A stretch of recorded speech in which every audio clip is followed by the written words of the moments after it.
Now, Mr. President, I'd like to make a statement placed in a separate part of the record. Without objection. How does going from 0 to 60 in 3 seconds sound to you? Well, how about traversing through terrains of unimaginable challenge, or having an entire kitchen stowed away in your car wherever you go? These are just a few of the innovations being pioneered by the minds of Rivian, a company that is leading the electric vehicle revolution in my home state of Illinois. The company recently released the R1T, which Motor Trend has described as the most remarkable pickup we've ever driven. And that truck won't be built in China, and it won't be built in Europe. It will be built in the heart of Illinois, in a town aptly named Normal.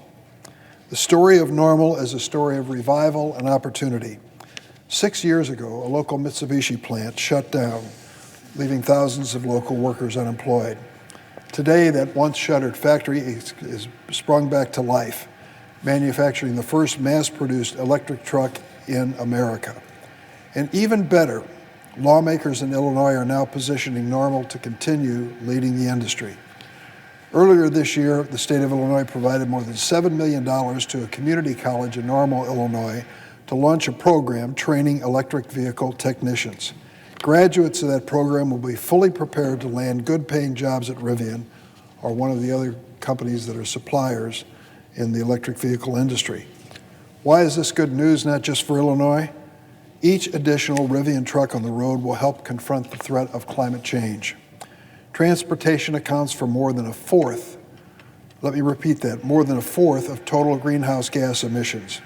If every vehicle on the road were electric, we would well be on our way to a green future. But what's happening in Normal proves that investing in sustainable innovation drives sustainable economic growth for everyone. And it's a look into the future that Democrats envision under the Build Back Better agenda, a future in which every American can gain the skills they need to be competitive in the 21st century, and American innovators have the incentives they need to pioneer new technology. The story of Normal's revival will be on the front of my mind tomorrow as I depart for the United Nations 26th Conference of Parties Climate Summit in Glasgow. This gathering is an opportunity for the United States and our allies to come together for the first time in years around a shared goal, taking bold steps to address the climate crisis. One of those steps is the Build Back Better World Partnership, an initiative that will bring together the world's major democracies to support sustainable development in low and middle income countries. This partnership will help counter China's rising influence in the world by equipping developing nations with the resources they need to grow their economies without relying on fossil fuels.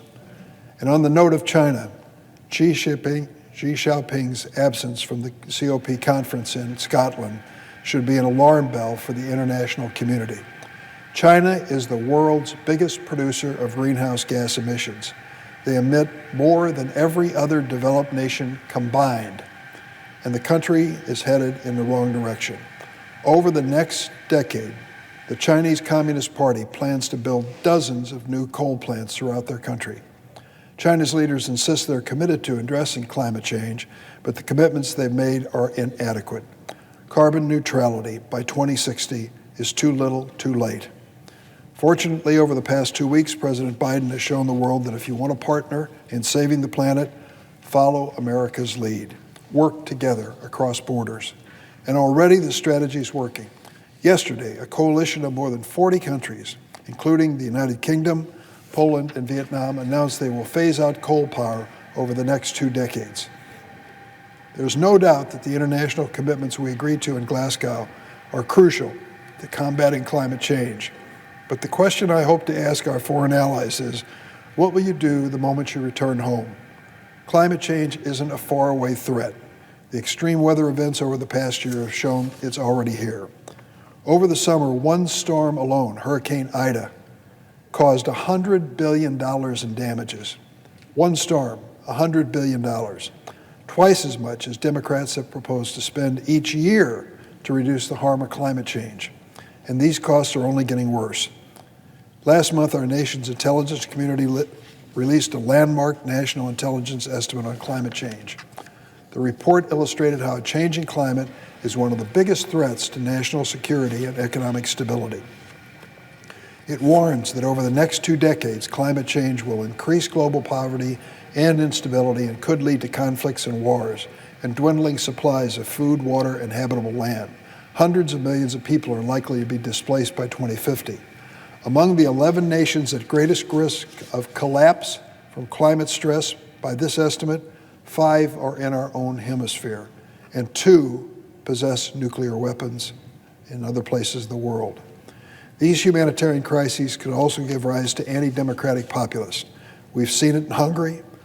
We've seen these same politicians rising in France and Germany, peddling fear and xenophobia after an influx of refugees. The NIE warns us that current policies and pledges are insufficient to meet the goals of the Paris Climate Conference. That's why the question for anyone in a position of power is, what are you doing about climate change today? Well, between the bipartisan infrastructure bill and the Build Back Better package, Democrats are proposing roughly $900 billion toward the climate change threat. This would be the largest investment in climate action in history. Proposals will accelerate our nation's transition to clean energy future, upgrade our power grid and the rest of our physical infrastructure, and establish America as a global leader. This could pave the way for every state to attract job creators like Rivian or Lion Electric in Joliet, which announced an electric vehicle plant earlier this year. I heard the previous speaker criticize the idea of a climate corps. It's modeled really after the conservation corps of the New Deal that goes back at least 80 years. I can't understand why we would criticize an effort to put young people to work so that they would have jobs that would improve the world we live in, the nation we live in, and make a decent income in the process. For many of these kids, this will be their first chance to really understand what life should be like. Why wouldn't we want that? I don't know about North Carolina, but in Illinois, we could certainly use their good, hard work. I got a call yesterday from the president of the Cook County Board, Tony Preckwinkle, who said we have forest preserves all over Cook County, and they are a beauty to behold, but they need basic work, and if the Climate Corps members can do it, we want to hire them locally and engage them in that process and give them a good life experience. What could be wrong with that? That these kids who might otherwise not have a chance at a job get a decent job and get rewarded for their good work with a paycheck when it's all over. For many of us, that was a formative experience we're never going to forget. There's a lot of kids who deserve it, and there's a lot to be done by this effort. I want to say at this point as I close, I see other members on the floor, that we cannot wait when it comes to climate change. There are people who want us to be at the back of the pack, for America to come in second when we're talking about changing the climate for the better in this nation and around the world. I think American leadership is needed. It has always been an inspiration to many other countries and can be again today. I thank the President for his leadership, and I yield the floor. Madam President.